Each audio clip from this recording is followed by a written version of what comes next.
How's it going, everybody? I'm very keen to present you the Chile documentary of the Circle Booth team. The boys have been going to Chile for 3 months to go whitewater kayaking, and they have taken home some wicked stories for me to tell you in this 4-part documentary. And I know the video is very long, so I'm gonna keep the intro short, but I need to say here, if you are watching this and you have not subscribed to any of the Circle Booth team accounts, Instagram, YouTube, whatsoever, I have linked them everywhere in this video, like underneath here and somewhere here. And you should definitely have subscribed to them before you watch this. Please help out the Circle Booth team. And the last thing I need to say here is the documentary is in German, so we have to turn on the English subtitles somewhere here in YouTube. Alrighty, let's go!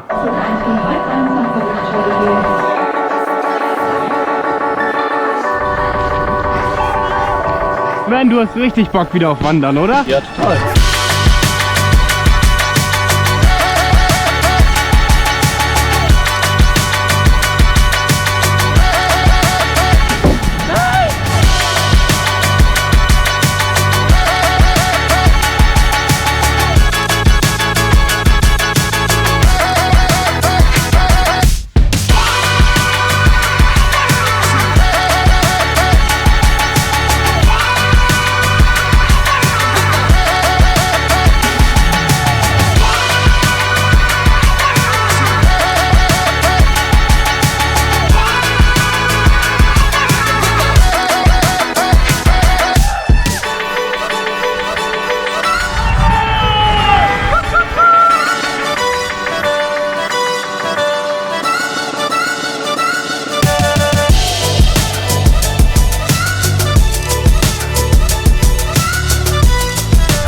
Ich hab mich verlaufen im Dschungel. Buena, muy buena. Ja, ein bisschen scared, aber...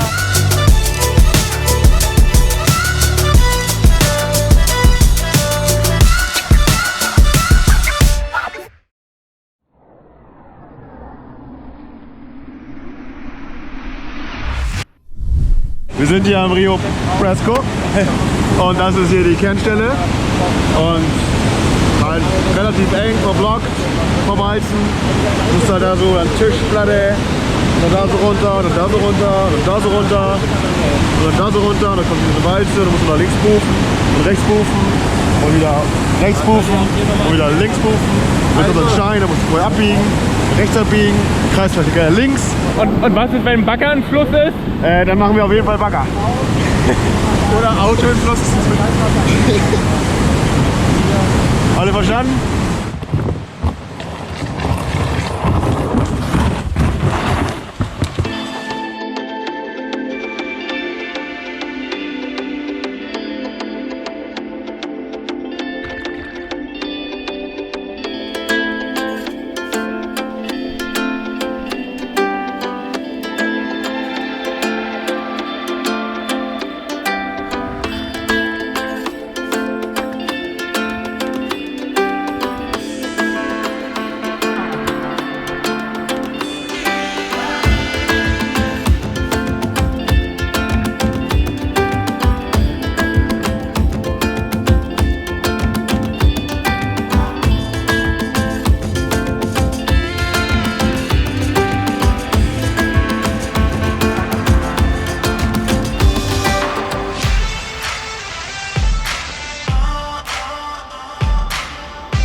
sehr, sehr schöner Fluss, aber ich habe mein Boot kaputt gemacht.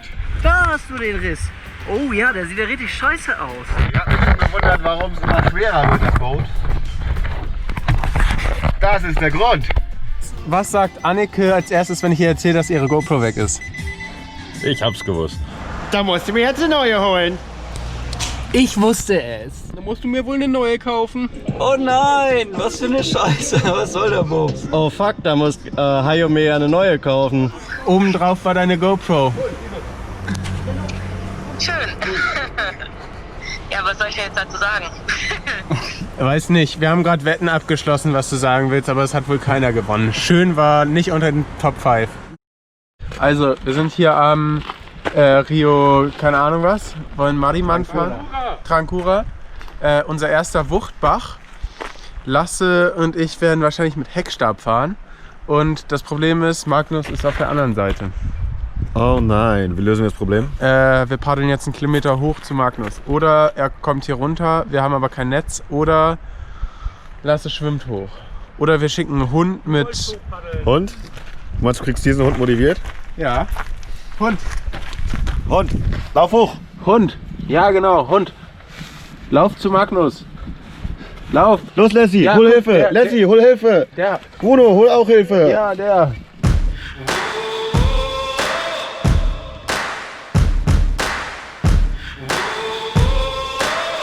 I've been waiting for the chance to prove myself. Take the wheel, hit the gas, gonna race some hell. Gonna know my name, gonna hear me yell. Ayo, erklär mal die Linie! Alter, wir sind an Mariman und es ist fucking krass. Man fängt da an, versucht da oben ganz weit, also von hier aus links, über diese Querwalze rüber, dann möglichst viel Schwung einfach und nach rechts und dann fliegt man über die Locke und hoffentlich durch die Walze. Waiting for the chance to break it down. Gotta cut through the noise, gotta make it loud. Gonna watch me rise above the crowd. I'll leave it all down on the ground. On the ground. Can't stop me now. Can't hold me down. Can't stop me now. Can't hold me down. It's my time, no holding back. Driving down a one-way track. I was born to make a move. I swear I follow through. Oh, I swear I follow through. Yeah. Can't stop me now. Can't hold me down. Can't stop me now. Can't hold me down. Can't stop me now.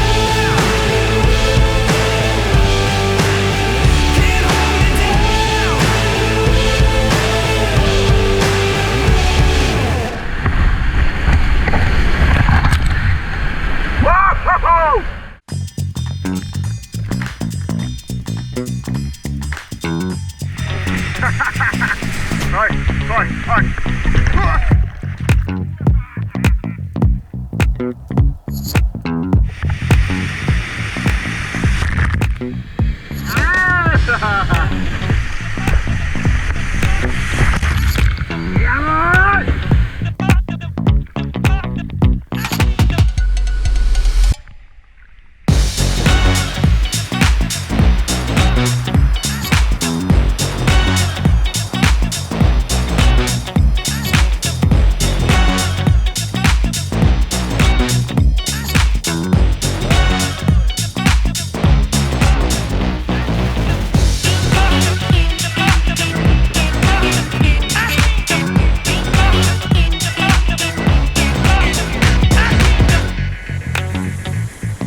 Lasse hat Bock, Hajo. Hast du Bock, Hajo? Nein, das ist dumm.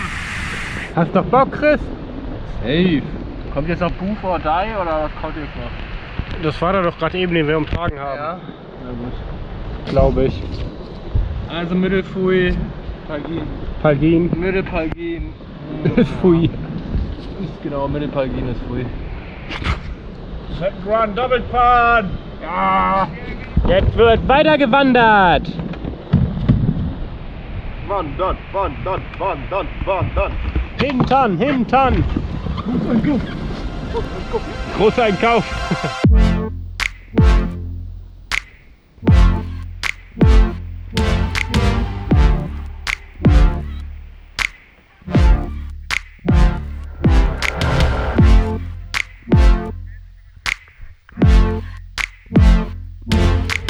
Mittelpalgin.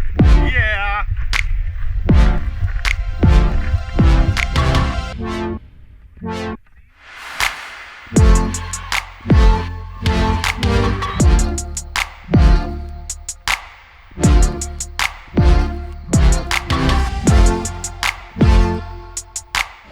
Na, was hast du Schönes gekauft, Timo? Ich habe mir ein Poncho oder ein Pulli gekauft, aus Alpaka-Tier gekauft. Ja, und Das heißt, wichtig, nur mit der Hand waschen und kalt. Ja. Jetzt überlege ich mir, morgens meinen Kaffee aus diesem Behälter zu trinken. Das ist ein Mate-Becher.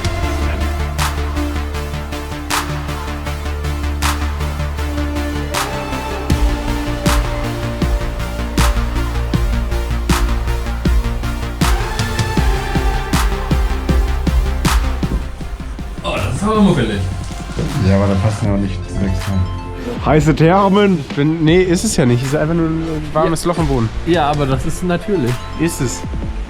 Es ist natural. Ja. Ist krass, oder? Hier ist irgendwo der Vulkan. Ja. Das ist aber lustig. Und Chris. den Pool? Kannst du uns das biologisch erklären, was hier passiert? Ja, hier ist irgendwie... Irgendwas ist da im Boden, dass es warm ist. Ja. Die haben irgendwo Rohre gelegt, Alter. Ey, Poncho Man, was gibt's heute zu essen? Ja, eine ganz kleine Portion Fleisch und ganz viel Salat. Das ist unsere Fleischportion. Ich und Sven waren heute shoppen. Sven hat den kleinen Poncho gekauft. Ich habe mir einen nice Pullover gekauft und eine neue Cap. Magst du kurz den heutigen Essensplan präsentieren? Ah, ja, gerne. Schafskäse, Gemüsepfanne Shit, Ja, so genau was er reintut, habe ich noch nicht erzählt. Salat für die Vitamine, Karotte. Alter!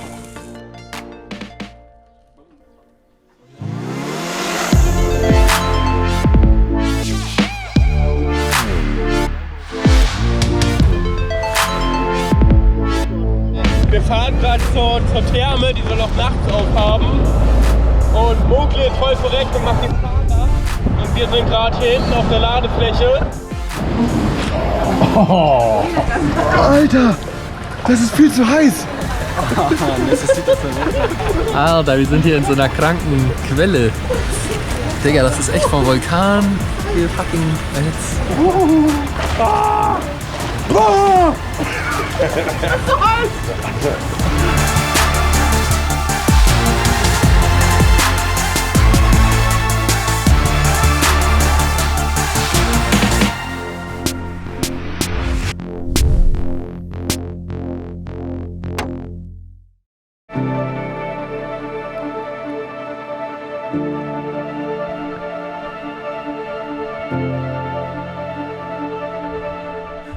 Ja, sind auf dem Weg. Zu welchem Fluss sind wir?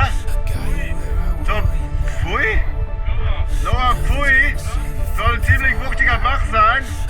Aber jetzt gehe ich durch eine Höhle. Nothing's gonna save you from the fallout. I got you where I want you now. Nothing's gonna save you from the fallout. I won't let up.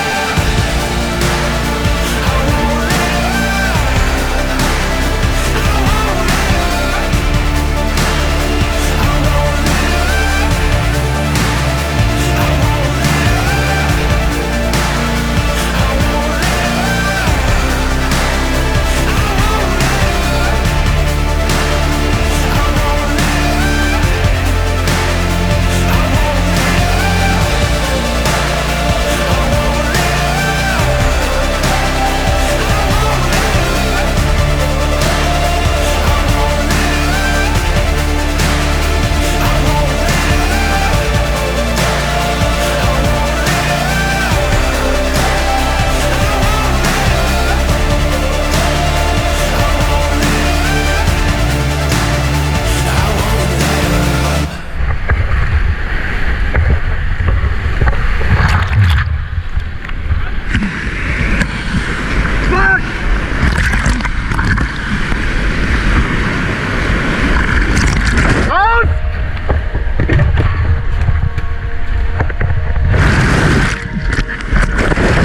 gerade beim Monsterschwimmen auf dem Fui. Mein Boot ist irgendwo weiter unten, Paddel.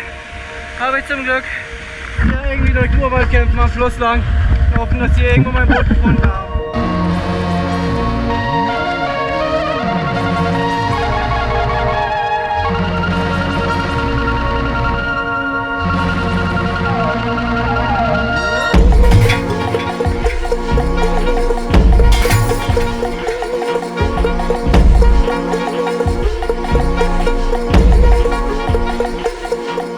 Digga. I got your boat. Ich bin nur für einen Bruchteil von einer Sekunde hochgekommen.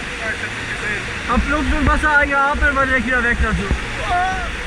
Sven ist gerade einen ziemlich heftigen Schwimmer. Hat es erst nicht gemerkt, aber jetzt, als wir gerade weiter paddeln wollten, haben wir festgestellt, dass wahrscheinlich Svens Rippe gebrochen ist oder stark geprellt.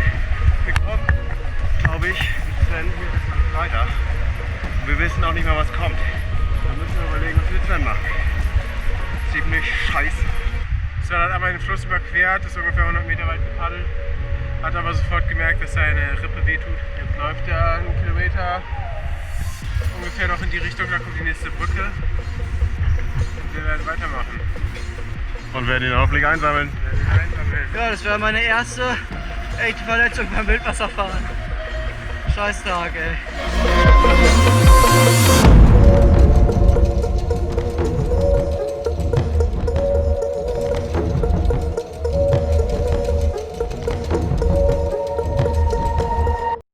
Ja, der Hajo ist am Start, Christian ist am Start, Magnus ist am Start, Sven ist im Krankenhaus oder beim Arzt mit Timo.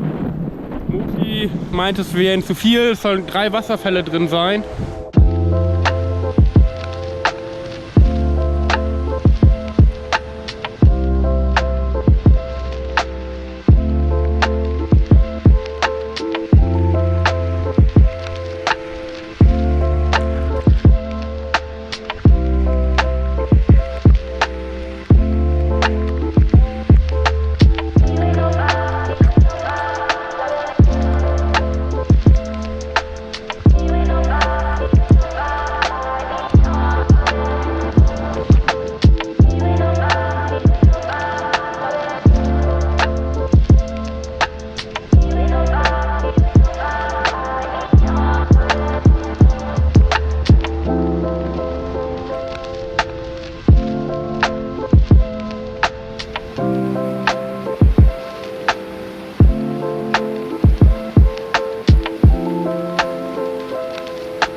I was on the right side, moved down the thing, but I think the river is stronger than me, pushed me on the water.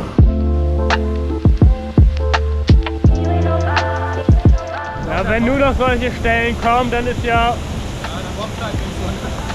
Also, Abbruch. Abbruch und nach rechts oder was? Abbruch, wir kommen wieder, glaub mir das, du Wichser. Wir sind leider gescheitert.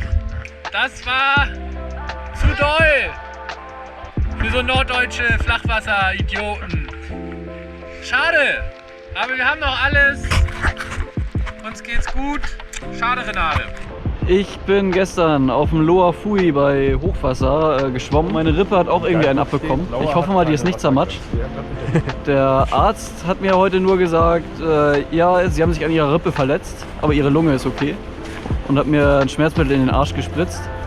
Und deswegen rauchst du jetzt, oder was? Und seitdem bin ich voll happy. Ich fühle mich voll gut. Ach so, und was bei dir heute passiert? Ach so, ja, der Fui, Upper Fui, hat mich heute sehr gefordert. Ich habe einen Mystery Move gemacht und bin schwimmen gegangen. Dann stand ich Ewigkeiten auf der falschen Seite vom Fluss. Wir sind hier am Petro Hue. Gestern vom Fui noch rübergefahren. nachts um 1 oder so hier gewesen auf dem Campingplatz. Ja, es hat gestern die ganze Fahrt geschüttet, die Nacht auch. Das Klima hat sich echt komplett verändert. Von mega heiß und staubig zu die ganze Zeit am Regnen und kalt. Ja, es hat gestern sogar gehagelt. Wir haben gestern noch auf dem Fui den Puma Fall angeguckt. Salto de la Puma.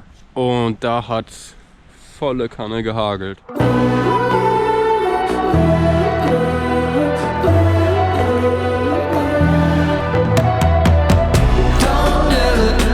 Wie heißt der Bach?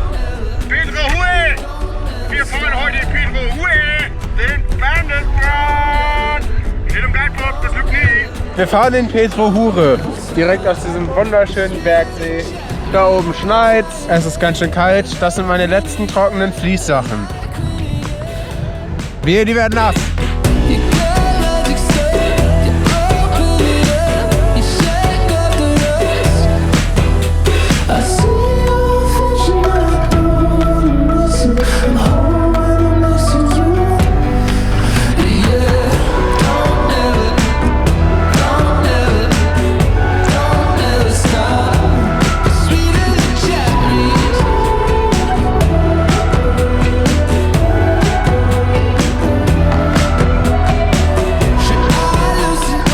Was hast du vor und wie schlau ist die Idee? Da ist so ein kleines Ding, da will ich einmal durchfahren. Was ist denn da? So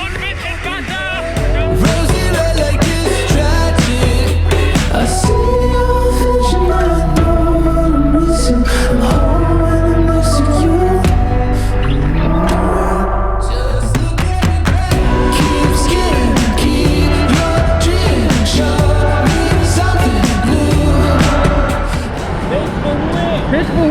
Pedro Hure. Ja, hoffentlich kriegen wir keinen Ärger. Man hier nicht paddeln. Yeah, it's a bandit run. Es ist wunderhübsch hier. Wir machen ein bisschen Kultur, ein bisschen Entspannung für die Tour. Was man so macht, ne? Okay. Hier.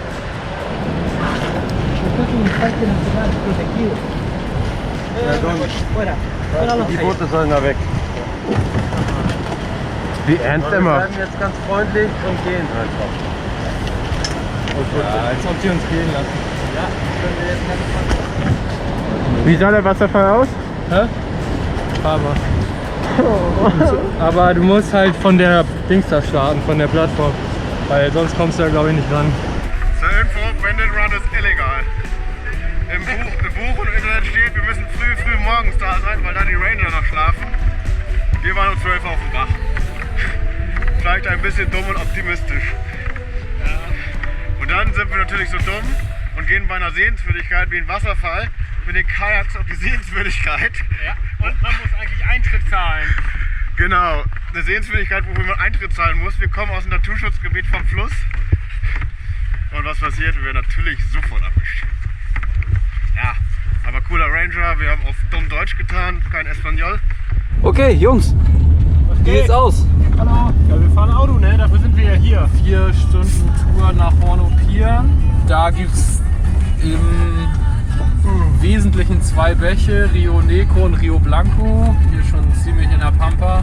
Ja, Patagonien habe ich gehört, ne? Sind wir jetzt? Ja, fahren die letzten 2-3 Stunden um so einen riesigen See rum. Ja, und hier ist jetzt auch irgendwie so richtig Dschungel. Ja, wie sind die Straßen so? Dschungelfieber. Wir machen Laune, ne? Ja. Ja, langweilig wird das nicht hier. Wir sind bei Rudis Kajakhostel. Hat Empfehlung von Mauro. einen Kontakt über Mauro. Spricht er Deutsch? Ne, Englisch? Nee. Nee, der spricht Spricht mal wieder gar nichts.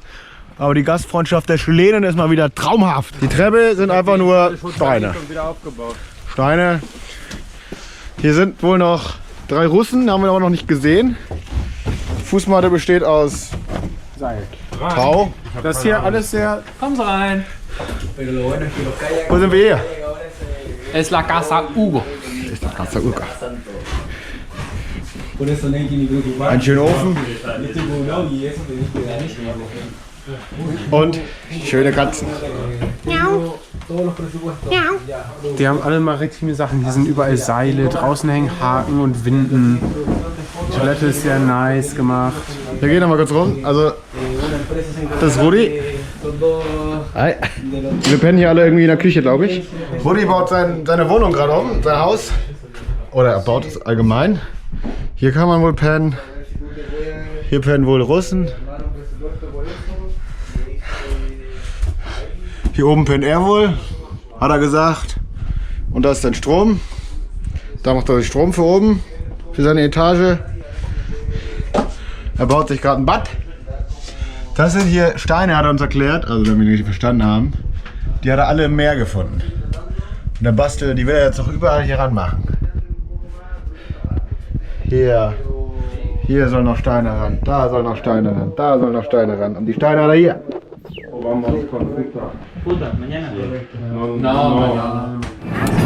Welcome to Circle Booth TV. Wir fahren heute den Local River vom Fischer Rudi. Und zwar einen der vielen 100 Rio Blancos. Aber das ist ein ganz geiler Rio Blanco. Also auf jeden Fall nach dem zu urteilen, was wir gestern an Video-Footage gesehen haben. Richtig schöne Drops, dicke Walzen, Gletscherbrühe, übelst geile Natur. Genau, wir haben Rudi dabei und seinen Kumpel Fernando. Nee, Fernando? Fernando passt. Genau, die zeigen uns da die dicken Lines.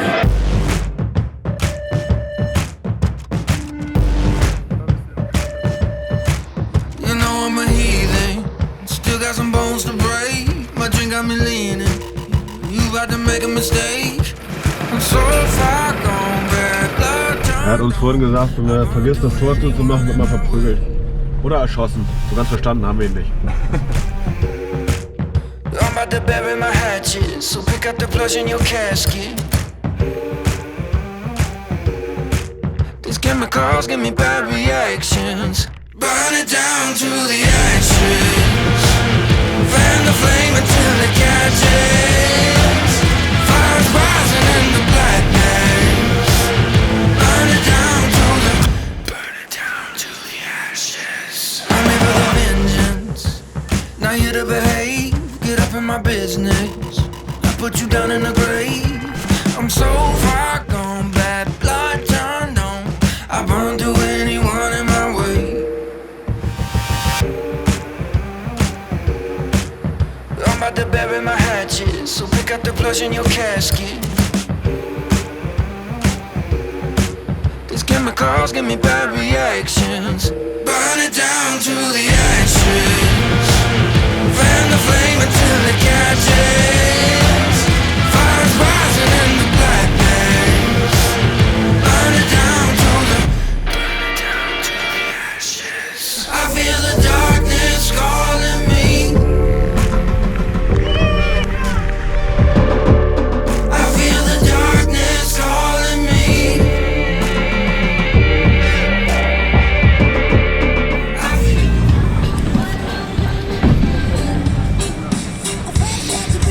I'm singing in the rain.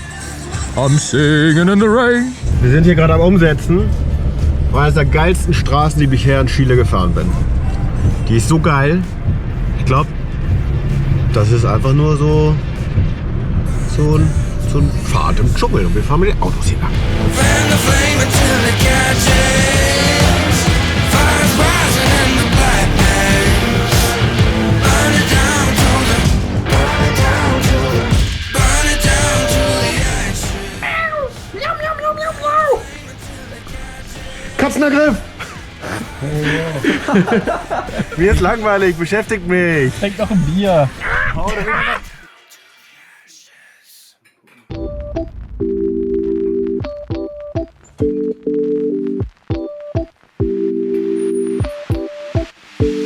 Hey Sven, was gibt's heute zu essen? Das da. Fisch. No hay más grande? Congrio. Und das ist hier die Vorspeise, ne? Seehecht. Seehecht. Lecker Seehecht. Lecker Eiweiß für die Sportler.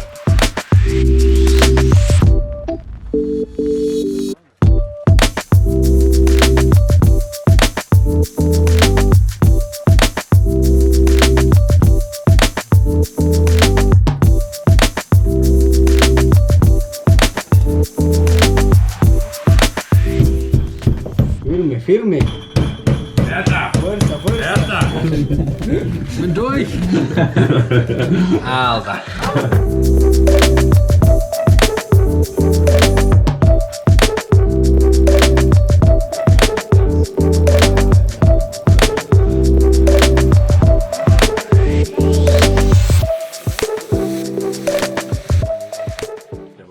Zweiter Tag in Hornopiren. Heute ziehen wir mal auf eigene Faust los zum Rio Negro. Der hat ordentlich Wasser. Wir gucken uns das beim Aufstieg mal an.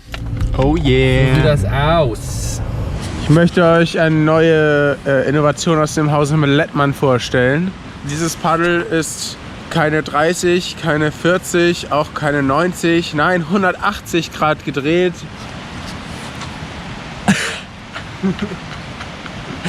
Nach jedem Schlag so eine praktische 180-Grad-Drehung.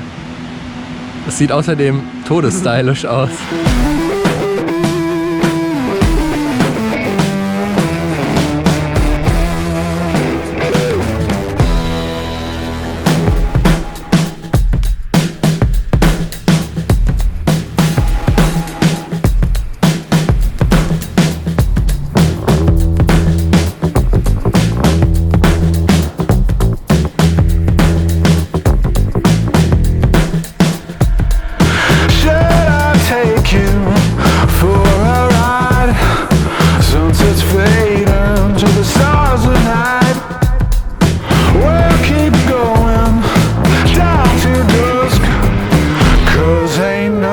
Stopping us.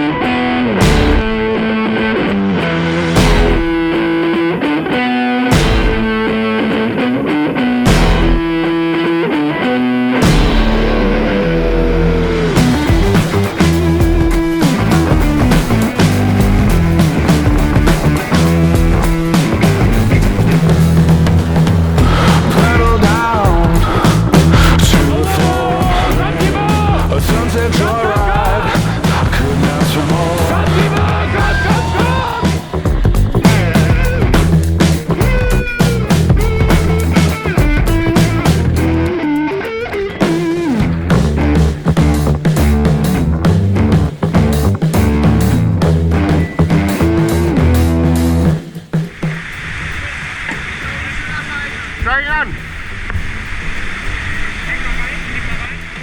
Gut, ich geh hoch. 3, 2, 1, hoch! 3, 2, 1, hoch! So, komm, lass noch. Ja. Timo? Ja. Davor hatte ich Angst. Danke.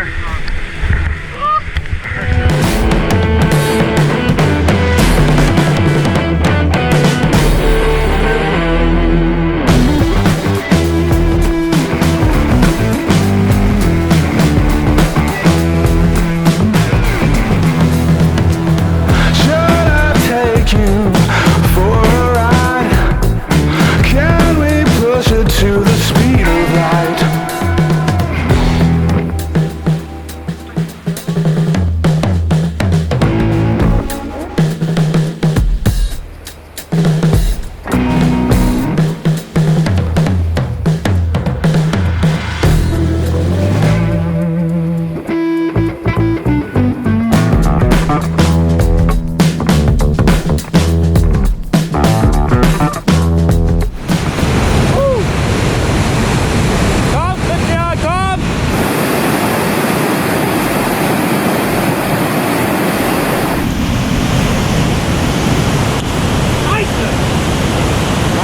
Digga,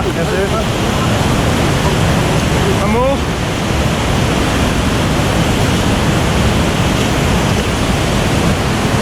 Wieder Platzrunde geht. Mach mal ab. Alter, scheiße, ist toll.